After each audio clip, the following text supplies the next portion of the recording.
दोस्तों, कैसे हो आप लोग। स्वागत है आपका आपके चैनल प्रतिभा सिन्हा में।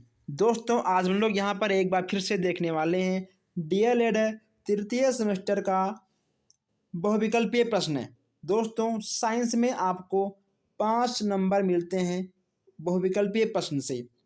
अगर आपने सारे क्लास को ले रखा है तो दोस्तों आपका 5 नंबर कहीं नहीं जाएगा, आपको 5 में से 5 नंबर जरूर मिलेगा।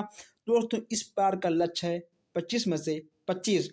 तो इसका दोस्तों 4 क्लास हो चुका है। अगर आपने 4 क्लास नहीं देखे हैं तो आप देख लीजिए, उसका लिंक आपको कमेंट बॉक्स में, आपको डिस्क्रिप्शन में, या फिर आपको इस वीडियो की एंड में मिल जाएगा, आप लोग देख लीजिएगा। ओके दोस्तों, क्योंकि हर क्वेश्चन हमने बहुत ही अच्छे से छांट कर लिया है, जो सारे क्वेश्चन आपके एग्जाम में डायरेक्ट आ ही जाएंगे। तो हम यहाँ पर अब आते सीधा अपने क्वेश्चंस की ओर, और आप लोग दोस्तों वीडियो को लाइक शेयर करते रहिएगा, और जो हमारे भाई बहन नए हैं उस चैनल को जरूर सब्सक्राइब कर लें ताकि कोई भी क्लास आपसे मिस ना हो। यहाँ पे आपका आज का पहला क्वेश्चन है कि एकांक क्षेत्रफल पर लगने वाले अभिलंबवत बल को क्या कहते हैं। एकांक क्षेत्रफल पर लगने वाले अभिलंबवत बल को क्या कहते हैं। आपका ऊर्जा होगा, या फिर आपका दाब होगा, कार्य, या फिर आवेश। सही दोस्तों, इन चारों में से आपका क्या होगा। एकांक क्षेत्र पर लगने वाले अभिलंबवत बल को क्या कहते हैं। आप लोग हर क्वेश्चंस के आंसर को अच्छे से सोच समझ कर दीजिएगा। अगर बात करें आंसर की, इसमें आपका हो जाएगा दाब। दाब यानी आपका बा वाला बिल्कुल सही हो जाएगा। और यहाँ पे आपका नेक्स्ट क्वेश्चन है कि चीनी उद्योग में गन्ने के रस को रंगहीन करने में प्रयुक्त करते हैं। दोस्तों, यानी कुल मिलाकर आपको ये जानना है कि चीनी मिलों में गन्ने के जो रस के रंग होते हैं उसको बदलने के लिए किसका प्रयोग किया आता है। ओके दोस्तों, किसका प्रयोग किया आता है ये आपको बताना है। तो अगर बात करें इसके आंसर की, तो इसका आंसर आपका हो जाएगा जंतु चारकोल। क्या होगा आपका हो जाएगा जंतु चारकोल। सवाल आपका बिल्कुल सही हो जाएगा। अब यहाँ पर देखते हैं 72 क्वेश्चन है घड़े में। दोस्तों, घड़े में एक मिनट, हाँ दोस्तों अब सही है। घड़े में रखा पानी किस विधि के द्वारा ठंडा हो जाता है। अगर मान लो हम घड़े, दोस्तों कहा गया है कि घड़े का पानी पीना हमारे बॉडी के लिए बहुत ही लाभदायक होता है। तो आपको ये चीज़ मालूम होना चाहिए कि आखिर घड़े में रखा हुआ पानी किस विधि के द्वारा ठंडा होता है। तो अगर बात करें आंसर की, तो इसमें आपका हो जाएगा वाष्पन।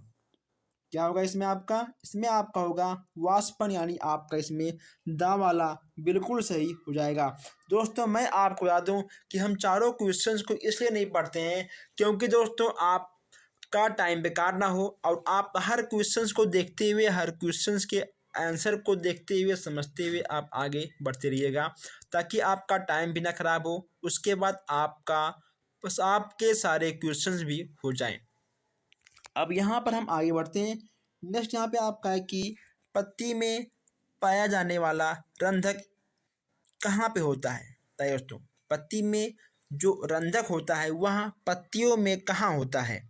ऊपरी सतह पर या फिर नीचे होता है। दोस्तों, तो ये कहाँ होता है आपका, ऊपर नीचे आपका कहाँ होता है। अगर बात करें आंसर की, तो इसमें आपका हो जाएगा बा। तो इसमें आपका बा यानी आपका हो जाएगा निचली सतह पर। ठीक है, बा वाला आपका इसमें बिल्कुल सही हो जाएगा। अब यहाँ पर थोड़ा हम आगे बढ़ते हैं। यहाँ पे आपका 74 क्वेश्चन है कि दाब अधिक कब होता है। दाब अधिक कब होता है। बैठने पर, एक पैर से खड़े होने पर, लेटने पर, या फिर दोनों पैर से खड़े होने पर। दोस्तों, बैठने पे तो होगा नहीं, ठीक, बैठने पे तो होगा नहीं, और आपका लेटने से भी नहीं होगा। ओके दोस्तों, आपका लेटने से भी नहीं होगा। उसके बाद जब हम दोनों पैर पर रहेंगे या फिर एक पैर पर रहेंगे, तो दोस्तों अगर हम एक पैर पर रहेंगे तो उस पर, तो एक पैर पे दाब सबसे अधिक पड़ेगा, यानी कुल मिलाकर आपका होगा बा। बा वाला आपका बिल्कुल सही होगा कि एक पैर से खड़े होने पर दाब सबसे, दोस्तों दाब सबसे अधिक, हाँ ठीक है दोस्तों, दाब सबसे अधिक कब लगता है? जब हम एक पैर से खड़े होते हैं। अगर मान लो यहाँ पे लिखा होता कि दाब कम कब लगता है, ओके दोस्तों, दाब जो है कब वो कम कब लगता है, तो यह दोस्तों आपका हो जाता, ठीक है, दोनों पैर पे खड़े होने पर।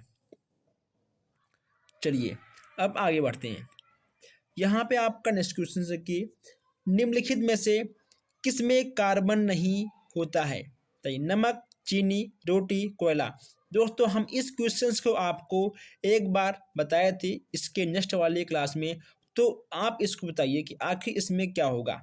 अगर हम रोटी को जलाएंगे, अगर हम चीनी को जलाएंगे, अगर दोस्तों हम कोयला को जलाएंगे, तो इसमें आपका कार्बन का मात्रा होता है, आपको इसमें कार्बन दिख जाएगा। लेकिन दोस्तों जब हम नमक को जलाएंगे तो इसमें आपको कार्बन नहीं दिखेगा, यानी आपका आ वाला बिल्कुल सही हो जाएगा। चलिए आगे बढ़ते हैं। अब यहाँ पे आपका है 76 क्वेश्चन है। निम्नलिखित में दाब से संबंधित नियम है। दाब से संबंधित नियम दोस्तों आपका किस नियम से है? मैकाले, थॉर्नडाइक, न्यूटन और पास्कल। तो इन चारों में से आपका क्या होगा? अगर बात करें 76 क्वेश्चंस के आंसर की, तो इसमें आपका हो जाएगा पास्कल का नियम। क्या होगा दोस्तों? इसमें आपका हो जाएगा पास्कल का नियम, यानी आपका सा वाला बिल्कुल सही हो जाएगा। अब यहाँ हम बात करते हैं 77 क्वेश्चंस की, यानी मधुमेह रोग में निम्नलिखित का स्राव कम हो जाता है। मधुमेह रोग दोस्तों आप लोग देख चुके होंगे, आप लोगों ने पढ़ा होगा, हमने आपको अच्छे से बताया था दोस्तों इसका रोग, इसकी दवाएं, कब किसको सबसे अधिक मात्रा में होता है। हम यहाँ पर आपको मधुमेह रोग के बारे में अच्छे से हमने आपको पढ़ाया भी था और समझाया भी था। अगर बात करें आंसर की तो इसमें आपको हो जाएगा इंसुलिन। ठीक, इंसुलिन का स्राव कम हो जाता है किसी भी व्यक्ति में मधुमेह रोग है तो। चलिए अवतल लेंस दोस्तों, अवतल लेंस होता है। अवतल लेंस दोस्तों आपका कैसे होता है? सबसे दोस्तों ये हो गया, ठीक है, आपका उत्तल लेंस। ठीक है दोस्तों, आपका हो गया उत्तल लेंस, और जो आपका होता है अवतल लेंस दोस्तों ये हो गया आपका, ठीक है, अवतल लेंस। ठीक, ऐसे आपके होते हैं।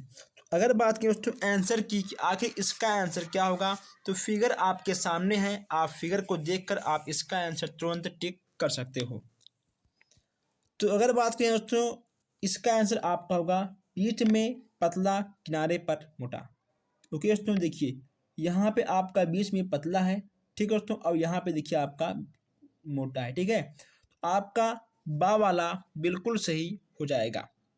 दोस्तों आपका अवतल दर्पण, आपका दोस्तों देखिए आपका अवतल दर्पण ऐसे होता है, और दोस्तों देखिए आपका अवतल दर्पण, ठीक, और दोस्तों आपका अवतल लेंस, ठीक है, आपका एक जैसे होता है। चलिए आगे बढ़ते हैं। अब यहाँ पर हम देखते हैं नेक्स्ट क्वेश्चन से, पनीर, सिरका, डबल रोटी बनाने में निम्नलिखित में से उत्तरदायी सूक्ष्म जीव दोस्तों, यानी पनीर, सिरका, डबल रोटी बनाने में किस सूक्ष्म जीव का उत्तरदायी होता है? बताइए किसका होगा? विषाणु, जीवाणु, अमीबा या फिर कवक। ओके तो कवक, ठीक है, यहाँ होगा आपका कवक, ये हो गया आपका बा का वा कवक। ठीक है, यहाँ पे होगा आपका कवक। तो किसका होगा? तो दोस्तों बात की आंसर की, इसमें आपका हो जाएगा कवक। तो क्या होगा इसमें आपका ठीक होगा जीवाणु। क्या होगा इसमें आपका होगा जीवाणु। पनीर, सिरका ये सब आपके दोस्तों जीवाणु से ही बनते हैं, इनका बहुत ही महत्वपूर्ण रोल उसमें होता है। अब दोस्तों आप ये सोच रहे होंगे कि जब हम लोग पनीर, सिरका खाते हैं तो क्या हम लोग जीवाणु खाते हैं? हाँ दोस्तों, आप लोग जीवाणु ही खाते हो, लेकिन दोस्तों जीवाणु हमारे सेहत के लिए लाभदायक होते हैं। जैसे जब दूध से दही बनता है दोस्तों, दूध से दही तब बनता है जब उसमें जीवाणु होते हैं, और वही जीवाणु हमारे पेट के लिए बहुत ही लाभदायक होते हैं। नेक्स्ट आपका है कि हरित लवण पाया जाता है किसमें? दोस्तों किसमें आपका होगा हरित लवण? आपका होता है दोस्तों वनस्पति कोशिका में, यानी आपका बा वाला बिल्कुल सही हो जाएगा। दोस्तों किसमें होगा? आपका बा वाला बिल्कुल सही हो जाएगा। अब यहाँ पर हम देखते हैं कि टेलीफोन का आविष्कार किसने किया था। दोस्तों टेलीफोन का आविष्कार किसने किया था ये आपको बताना है। अगर बात करें टेलीफोन की तो दोस्तों इसमें आप क्यों जाएंगे? ग्राहम बेल सबसे आसान है, आपका हो जाएगा ग्राहम बेल, यानी आपका आ वाला बिल्कुल सही हो जाएगा। नेक्स्ट यहाँ पे आपका है कि कार्बन का क्रिस्टलीय रूप है। कार्बन का दोस्तों क्रिस्टलीय रूप है, इसमें आपका क्या होगा? तो कार्बन का क्रिस्टलीय रूप आपका हो जाएगा हीरा। ओके दोस्तों, काजल, कोयला, जंतु चारकोल ये नहीं होगा, आपका हो जाएगा हीरा, यानी दोस्तों आपका दा वाला बिल्कुल सही हो जाएगा। ओके दोस्तों अब हम यहाँ पर थोड़ा सा आगे बढ़ते हैं और देखते हैं कुछ क्वेश्चंस है। यहाँ पे आपका नेक्स्ट क्वेश्चन है, द्रव के गैस में बदलने की क्रिया को क्या कहते हैं?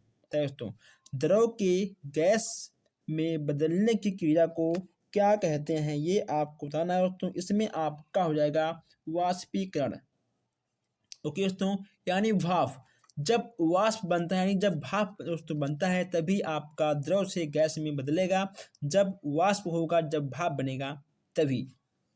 आप लोग जब चाय पीते हो आपने देखा होगा कि उसमें से भाप निकलता है, वही आपका होता है वाष्पीकरण। 84 आपका है